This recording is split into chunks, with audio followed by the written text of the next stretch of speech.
दोस्तों, आज भारत और दक्षिण अफ्रीका के बीच 3 मैचों की वनडे सीरीज का तीसरा और आखिरी निर्णायक मुकाबला था। विशाखापत्तनम का क्रिकेट स्टेडियम इस दिन पूरी तरह खचाखच भरा था और चारों ओर शोरगुल का माहौल था, जिसमें फैंस की दीवानगी साफ झलक रही थी। भारतीय और दक्षिण अफ्रीकी फैंस अपनी अपनी टीमों के झंडे लहराते हुए ढोल नगाड़ों के साथ अपने सितारों का हौसला बढ़ा रहे थे। मैच की शुरुआत टॉस के साथ हुई, जो हर बड़े मुकाबले का पहला महत्वपूर्ण कदम होता है, और इस बार टॉस जीतना बहुत अहम था क्योंकि ड्यू फैक्टर की वजह से चेस करना आसान माना जा रहा था। भारतीय कप्तान केएल राहुल ने सिक्का उछाला और किस्मत ने उनका साथ दिया, जिससे भारतीय खेमे में खुशी की लहर दौड़ गई और राहुल के चेहरे पर मुस्कान साफ दिखाई दे रही थी। भारत ने टॉस जीता और राहुल ने बिना समय गंवाए पहले गेंदबाजी करने का फैसला किया, क्योंकि उन्हें विश्वास था कि उनकी गेंदबाजी लाइनअप दक्षिण अफ्रीका को कम स्कोर पर रोक सकती है। मुकाबला शुरू हुआ तो दक्षिण अफ्रीका की पारी की शुरुआत रेयान रिकेल्टन और क्विंटन डी कॉक ने की। ये दोनों ही सलामी बल्लेबाज टीम को मजबूत आधार प्रदान करने के इरादे से मैदान में उतरे थे और दोनों के बीच अच्छी समझ थी। लेकिन साउथ अफ्रीका को पारी की पहले ओवर की 5वीं गेंद पर ही झटका लगा। पहले ओवर में ही अर्शदीप सिंह ने रेयान रिकेल्टन को पवेलियन भेज दिया। उन्होंने रेयान रिकेल्टन को क्लीन बोल्ड कर खाता खोले बिना आउट किया। रेयान रिकेल्टन 4 गेंदों में 0 रन बनाकर आउट हुए और स्टंप्स बिखरते देख दक्षिण अफ्रीकी डगआउट में सन्नाटा छा गया। फिलहाल तेम्बा बावुमा और क्विंटन डी कॉक क्रीज पर थे। पहले ओवर की समाप्ति के बाद साउथ अफ्रीका का स्कोर 1 विकेट के नुकसान पर 1 रन था। अर्शदीप की यह गेंद ऑफ स्टंप के बाहर वाली बैक ऑफ गुड लेंथ थी, जिसका पीछा करते हुए रिकेल्टन ने शरीर से दूर ड्राइव करने की कोशिश की, लेकिन बाहरी किनारा लगकर गेंद सीधे राहुल 1 के दस्तानों में समा गई। यह अर्शदीप की सटीक लाइन और लेंथ का कमाल था, जिसने पहले ही ओवर में भारत को सफलता दिला दी और भारतीय फैंस स्टेडियम में नाचने लगे। दक्षिण अफ्रीकी खेमे में सन्नाटा छा गया और कप्तान बावुमा को अब पूरी जिम्मेदारी संभालनी थी। अब क्रीज पर कप्तान तेम्बा बावुमा और विकेटकीपर बल्लेबाज क्विंटन डी कॉक थे। दोनों ने पावर प्ले में काफी सतर्क रुख अपनाया, यह जानते हुए कि शुरुआती विकेट खोना टीम के लिए हानिकारक हो सकता है और एक और झटका लगता तो दबाव बहुत बढ़ जाता। हर्षित राणा को दूसरा ओवर मिला और उन्होंने अपनी तेजी और बाउंस से दक्षिण अफ्रीकी बल्लेबाजों को परेशान करना शुरू कर दिया। उनकी गेंदें अच्छी उछाल ले रही थीं और बल्लेबाजों को खुलकर खेलने का मौका नहीं दे रही थी। तीसरे ओवर की चौथी गेंद पर डी कॉक ने हर्षित की फुलर गेंद ऑफ स्टंप के बाहर को ड्राइव करने की कोशिश की, लेकिन बाहरी किनारा लगकर गेंद स्लिप के ऊपर से निकल गई और चौके के लिए चली गई। यह शॉट थोड़ा किस्मत का था क्योंकि गायकवाड़ कैच की पोजीशन में नहीं थे, लेकिन रिप्ले में लगा कि अगर प्रयास करते तो शायद कैच बन सकता था और भारतीय फील्डर्स को थोड़ा अलर्ट रहना चाहिए था। अगली गेंद पर ही डी कॉक ने एक और बाहरी किनारे वाला चौका जड़ा, हल्का सा लेंथ को पीछे खींचकर डिफेंड करने गए, लेकिन बल्ले का बाहरी किनारा लगकर गेंद दूसरी स्लिप के दूर से निकल गई और चौके के लिए भागी। यह लगातार 2 चौके थे और डी कॉक ने दिखा दिया कि वह लय में आने की कोशिश कर रहे हैं। अब साउथ अफ्रीका का स्कोर 1 विकेट के नुकसान पर 13 रन हो गया था। डी कॉक 10 रन बनाकर खेल रहे थे और बावुमा अभी भी सतर्क थे।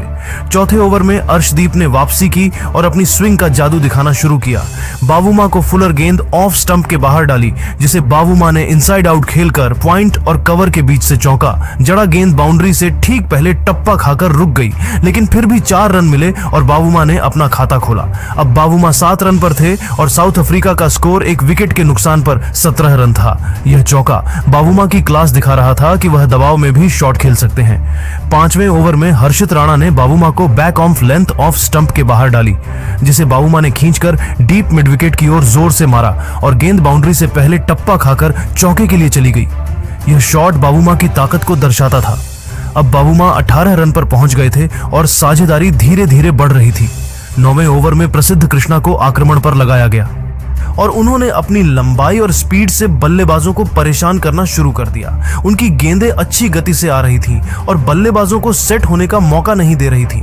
प्रसिद्ध की पहली ही गेंद शॉट ऑन ऑफ स्टंप के बाहर डाली, जिसे डी कॉक ने बैकफुट पर जाकर सीने की ऊंचाई से तान दिया और गेंद डीप बैकवर्ड स्क्वायर लेग के बाहर स्टैंड में जा गिरी।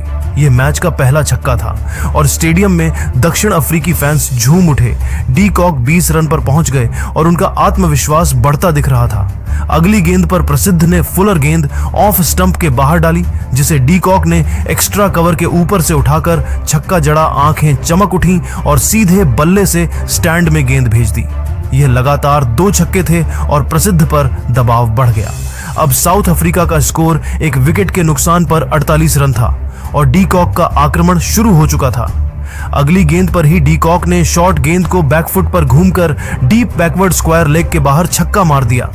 50 की साझेदारी पूरी हो गई और यह साझेदारी दक्षिण अफ्रीका को मजबूत आधार दे रही थी। 10वें ओवर की समाप्ति पर साउथ अफ्रीका एक विकेट के नुकसान पर 60 रन बना चुका था।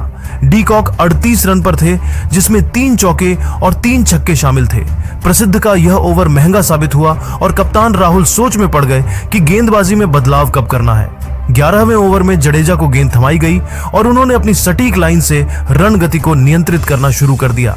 जडेजा की गेंदें कम उछाल ले रही थीं और बल्लेबाजों को बड़ा शॉट खेलना मुश्किल हो रहा था। चौथी गेंद पर बावुमा को फुलर गेंद ऑफ स्टंप पर डाली, जिसे बावुमा ने स्लॉग स्वीप करके डीप मिड विकेट की ओर हवाई प्रहार किया और चौका जड़ा। यह जडेजा पर पहला बड़ा शॉट था। अब साउथ अफ्रीका एक विकेट के नुकसान पर 64 रन पर था और साझेदारी 70 के पार जा चुकी थी। 12वें ओवर में कुलदीप यादव को स्पिन का जिम्मा मिला और उन्होंने अपनी वेरिएशन से बल्लेबाजों को चकमा देना शुरू कर दिया। कुलदीप की गेंदें टर्न ले रही थीं और डी कॉक को सतर्क रहना पड़ रहा था। दूसरी गेंद ओवर पिच ऑफ स्टंप पर डाली, जिसे डी कॉक ने मिड विकेट के ऊपर से निकालकर चौका जड़ा। शानदार प्रहार था और कुलदीप पर दबाव बढ़ गया। अब डी कॉक 46 रन पर थे और अर्धशतक नजदीक था। 15वें ओवर में जडेजा की चौथी गेंद लेग स्टंप पर लेंथ थी, जिसे डी कॉक ने स्लॉग स्वीप करके डीप मिड विकेट के बाहर स्टैंड में छक्का भेज दिया। 50 पूरा हो गया। यह डी कॉक का इस सीरीज का पहला अर्धशतक था और उन्होंने बल्ला घुमाकर दर्शकों का अभिवादन स्वीकार किया। साउथ अफ्रीका एक विकेट के नुकसान पर 85 रन पर पहुंच गया था और अब रन गति बढ़ने लगी थी। 16वें ओवर की पहली गेंद पर तिलक वर्मा को पार्ट टाइम स्पिन दी गई और उन्होंने फुल टॉस डाली, जिसे डी कॉक ने स्लॉग मारकर डीप मिड विकेट पर चौका जड़ा। यह तिलक का पहला ओवर था और महंगा शुरू हुआ। अब साउथ अफ्रीका एक विकेट के नुकसान पर 90 रन पर था और साझेदारी 90 के पार पहुंच चुकी थी। 18वें ओवर में जडेजा ने बावुमा को 5वें स्टंप की फुलर गेंद पर रिवर्स स्वीप करके डीप थर्ड पर चौका जड़ा। यह बावुमा की क्लास थी कि वह स्पिन के खिलाफ भी आक्रामक थे। अब बावुमा 47 रन पर थे और अर्धशतक से सिर्फ 3 रन दूर। 20वें ओवर की दूसरी गेंद पर जडेजा ने काफी बाहर की बैक ऑफ लेंथ गेंद डाली, जिसे बावुमा ने सीधा बैकवर्ड पॉइंट पर कोहली के हाथों में खेल दिया। अर्धशतक से चूक गए बावुमा। 48 रन बनाकर आउट हुए। उन्होंने 60 गेंदों में 5 चौके लगाए। साझेदारी टूट गई और यह 114 रनों की थी। साउथ अफ्रीका 2 विकेट के नुकसान पर 114 रन था। दोस्तों, जडेजा का यह विकेट बहुत अहम था क्योंकि साझेदारी खतरनाक हो रही थी।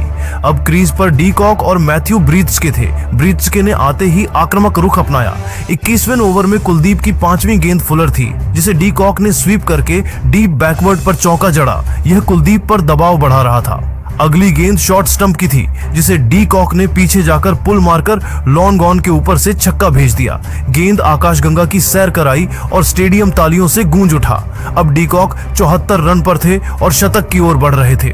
23वें ओवर में तिलक की छठी गेंद काफी बाहर फुलर थी, जिसे डी कॉक ने स्लॉग मारने गए, लेकिन बाहरी किनारा लगकर गेंद कीपर के बगल से स्लिप की ओर चौके के लिए चली गई। यह किस्मत का चौका था। अब साउथ अफ्रीका 2 विकेट के नुकसान पर 138 रन था और रन गति 6 के ऊपर पहुंच गई थी। 25वें ओवर की पहली गेंद पर तिलक ने फुलर गेंद डाली, जिसे ब्रीथ्सके ने स्लॉग स्वीप करके सीधी बाउंड्री पर छक्का मारा। यह ब्रीथ्सके की आक्रामकता दिखा रहा था। अगली गेंद लेग स्टंप की फुलर थी, जिसे ब्रीथ्सके ने आगे निकलकर लॉन्ग ऑन पर छक्का जड़ा क्या मार रहे थे। ब्रीथ्सके लगातार 2 छक्के और दक्षिण अफ्रीका 2 विकेट के नुकसान पर 139 रन था। अब भारतीय गेंदबाज दबाव में थे। 27वें ओवर में हर्षित की तीसरी गेंद बैक ऑफ लेंथ पैड की थी, जिसे डी कॉक ने मोड़कर शॉर्ट फाइन के बाईं ओर से चौके के लिए भेजा। यह डी कॉक की टाइमिंग का कमाल था। अब डी कॉक 91 रन पर थे और शतक सिर्फ 9 रन दूर। 28वें ओवर में प्रसिद्ध कृष्णा ने वापसी की और दूसरी गेंद बैक ऑफ लेंथ बाहर की थी। स्लोअर ऑफ कटर, जिसे ब्रीथ्सके ने ऑन साइड में मोड़ना चाहा, लेकिन कनेक्ट नहीं कर पाए। पैड पर लगी रिव्यू लिया, लेकिन बल्ले का कोई किनारा नहीं था। मिडिल स्टंप को हिट कर रही थी। ब्रीथ्सके 24 रन बनाकर एलबीडब्ल्यू आउट हुए। 23 गेंदों में 2 छक्के लगाए। यह प्रसिद्ध का पहला विकेट था। साउथ अफ्रीका 3 विकेट के नुकसान पर 168 रन था। अब एडन मार्करम क्रीज पर आए, लेकिन प्रसिद्ध की छठी गेंद बाहर की बैक ऑफ लेंथ थी, जिसे मार्करम ने शॉर्ट कवर पर कोहली के हाथों में खेल दिया। सिर्फ 1 रन बनाकर आउट पिछले मैच में ओपनिंग पर शतक लगाया था, लेकिन आज सस्ते में आउट यह प्रसिद्ध का दूसरा विकेट था साउथ अफ्रीका। 4 विकेट के नुकसान पर 170 रन था। मध्यक्रम लड़खड़ा गया था। अब डेवॉल्ड ब्रेविस क्रीज पर आए। 29वें ओवर की 5वीं गेंद पर हर्षित ने ब्रेविस को शरीर पर बाउंसर डाली, जिसे डक करने गए, लेकिन हेलमेट पर लगी फिजियो मैदान पर आए। 4 लेग बाई मिले और ब्रेविस को सावधान रहना पड़ा। अगली गेंद काफी बाहर की रूम भरी बैक ऑन ऑफ लेंथ थी, जिसे ब्रेविस ने कट करके डीप बैकवर्ड पॉइंट पर चौका जड़ा। यह ब्रेविस की तकनीक दिखा रहा था। अब साउथ अफ्रीका 4 विकेट के नुकसान पर 185 रन था। 30वें ओवर की छठी गेंद पर हर्षित ने शॉर्ट गेंद डाली, जिसे डी कॉक ने पुल मारकर डीप मिड विकेट पर छक्का जड़ा। शतक पूरा हो गया। 7वां भारत के खिलाफ वनडे शतक विकेटकीपर के तौर पर किसी एक टीम के खिलाफ सबसे ज्यादा शतक। अब डी कॉक 100 रन पर थे। 80 गेंदों में 8 चौके और 6 छक्के साउथ अफ्रीका। 4 विकेट के नुकसान पर 176 रन था और डी कॉक की यह पारी मैच की जान थी। 31वें ओवर में अर्शदीप की चौथी गेंद शॉर्ट थी, जिसे ब्रेविस ने पुल मारकर डीप मिड विकेट पर छक्का जड़ा। बेबी एबीडी का कमाल दिख रहा था। अब साउथ अफ्रीका 4 विकेट के नुकसान पर 195 रन था और 200 नजदीक था। 32वें ओवर की 5वीं गेंद पर प्रसिद्ध ने यॉर्कर मिडिल ऑफ की डाली। डी कॉक ने क्रॉस बल्ले से ऑन साइड में फटका मारना चाहा, लेकिन कनेक्शन नहीं हुआ। क्लीन बोल्ड 106 रन बनाकर आउट 80 गेंदों में 8 चौके और 6 छक्के। शानदार पारी, लेकिन प्रसिद्ध का तीसरा विकेट साउथ अफ्रीका 5 विकेट के नुकसान पर 149 रन था। डीकॉक की पारी का अंत हो गया और अब दक्षिण अफ्रीका पर दबाव बढ़ गया। अब मार्को यानसन क्रीज पर आए। 33वें ओवर की दूसरी गेंद पर अर्शदीप ने फुलर गेंद ऑफ स्टंप के बाहर डाली, जिसे ब्रेविस ने लेग साइड में पैर निकालकर कवर ड्राइव लगाया। कमाल का शॉट, किसी के पास मौका नहीं। अब साउथ अफ्रीका 5 विकेट के नुकसान पर 203 रन था और 200 पार हो गया। 34वें ओवर की दूसरी गेंद पर प्रसिद्ध ने लेंथ गेंद ऑफ स्टंप की लाइन के बाहर डाली। यानसन ने लेग साइड में जगह बनाकर डीप कवर के बाहर चौका जड़ा। खाता खुला और यानसन ने आक्रामकता दिखाई। 5वीं गेंद फुल टॉस स्टंप पर थी। यानसन ने पूरी ताकत से लॉन्ग ऑन और डीप मिड विकेट के बीच से चौका मारा। लगातार 2 चौके। अब साउथ अफ्रीका 5 विकेट के नुकसान पर 216 रन था और यानसन ब्रेविस के साथ साझेदारी बनाने की कोशिश कर रहे थे। अब ड्रिंक्स का समय था और मैच रोमांचक मोड़ पर आ गया था। भारतीय गेंदबाज वापसी की फिराक में थे। कुलदीप को 36वें ओवर में वापस लाया गया और पहली ही गेंद फुलर ऑफ स्टंप के काफी बाहर थी। ब्रेविस ने लेग साइड में खींचने का प्रयास किया, लेकिन बल्ले के ऊपर लगकर हवा में खड़ी हो गई। मिड विकेट पर रोहित ने सेटल होकर कैच लपका। 29 रन बनाकर आउट। 29 गेंदों में 2 चौके और 1 छक्का। भारत की रणनीति काम कर गई। साउथ अफ्रीका 6 विकेट के नुकसान पर 234 रन था। कुलदीप का पहला विकेट और यह बड़ा ब्रेक थ्रू था। अब यानसन पर दबाव था, लेकिन कुलदीप ने अगले ओवर की पहली गेंद पर ही कमाल कर दिया। फुल गेंद ऑफ स्टंप के बाहर स्लॉग के लिए यानसन लेग साइड में खेले, लेकिन लॉन्ग ऑन पर जडेजा ने आसान कैच लपका। 17 रन बनाकर आउट। 15 गेंदों में 2 चौके। कुलदीप का दूसरा विकेट और लगातार विकेट गिर रहे थे। साउथ अफ्रीका 7 विकेट के नुकसान पर 235 रन था। अब कॉर्बिन बॉश क्रीज पर आए और कुलदीप ने अपनी स्पिन का जादू जारी रखा। 42वें ओवर की तीसरी गेंद गुड लेंथ ऑफ स्टंप पर थी। गिरने के बाद फंस कर आई। बॉश ने शॉट चेक किया, लेकिन लीडिंग एज लेकर गेंद कुलदीप की ओर गई।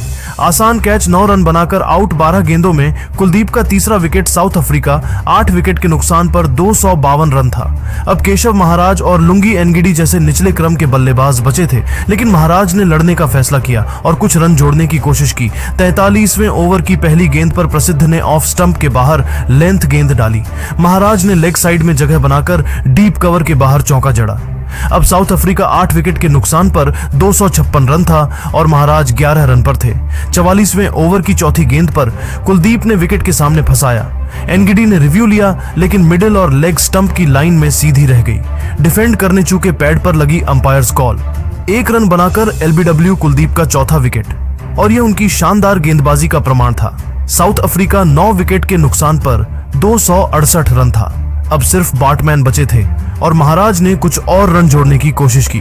47वें ओवर की तीसरी गेंद पर प्रसिद्ध ने धीमी फुलर गेंद डाली। महाराज ने लेग साइड में जगह बनाकर मिड ऑफ के ऊपर से चौका जड़ा। अब 19 रन पर थे और निचला क्रम लड़ रहा था। लेकिन पारी की आखिरी गेंदों में प्रसिद्ध ने कमाल कर दिया। 47.5 पर फुल गेंद स्टंप पर, बार्टमैन के पास कोई जवाब नहीं, सीधे स्टंप में लगी, 3 रन बनाकर बोल्ड। प्रसिद्ध का चौथा विकेट, और यह यॉर्कर परफेक्ट थी साउथ अफ्रीका। 10 विकेट के नुकसान पर 270 रन पर ऑन आउट हो गई। भारतीय गेंदबाजों ने शानदार वापसी की। कुलदीप यादव ने 9.4 ओवर में 41 रन देकर 4 विकेट लिए। उनकी स्पिन ने मध्यक्रम को तहस नहस कर दिया और हर विकेट पर अलग वेरिएशन का इस्तेमाल किया। प्रसिद्ध कृष्णा ने 9.5 ओवर में 66 रन देकर 4 विकेट चटकाए। उनकी यॉर्कर और स्लोअर गेंदें डेथ में कमाल कर गईं। अर्शदीप और जडेजा ने एक एक विकेट लिया। अर्शदीप ने स्विंग से शुरुआत में झटका दिया और जडेजा ने साझेदारी तोड़ी। हर्षित राणा ने किफायती गेंदबाजी की और दबाव बनाए रखा। दक्षिण अफ्रीका 270 रन तक भी नहीं पहुंच पाया था। अगर डी कॉक की पारी न होती तो और कम स्कोर होता, क्योंकि बाकी बल्लेबाज लड़खड़ा गए। भारतीय गेंदबाजों की तारीफ करनी होगी, जिन्होंने मिडिल ओवर्स में लगातार विकेट लेकर दक्षिण अफ्रीका को बैकफुट पर धकेल दिया। कुलदीप की स्पिन ने मध्यक्रम को तहस नहस कर दिया और प्रसिद्ध की यॉर्कर और स्लोअर गेंदों ने डेथ में कमाल किया। यह भारतीय गेंदबाजी की धार थी, जिसने निर्णायक मुकाबले में सीरीज की दिशा तय कर दी और अब भारत को 271 का लक्ष्य चेज करना है, जो ड्यू में आसान लग रहा है। दोस्तों, क्या कमाल की गेंदबाजी थी। कुलदीप का जादू, प्रसिद्ध की यॉर्कर, अर्शदीप की स्विंग, सब कुछ परफेक्ट। आपके हिसाब से इस पारी का हीरो कौन? कुलदीप के 4 विकेट या प्रसिद्ध की वापसी या फिर पूरी गेंदबाजी यूनिट? कमेंट करके बताओ। और ऐसी ही हाइलाइट्स के लिए चैनल को सब्सक्राइब करो, बेल आइकन दबाओ ताकि हर अपडेट मिले। धन्यवाद। जय हिंद।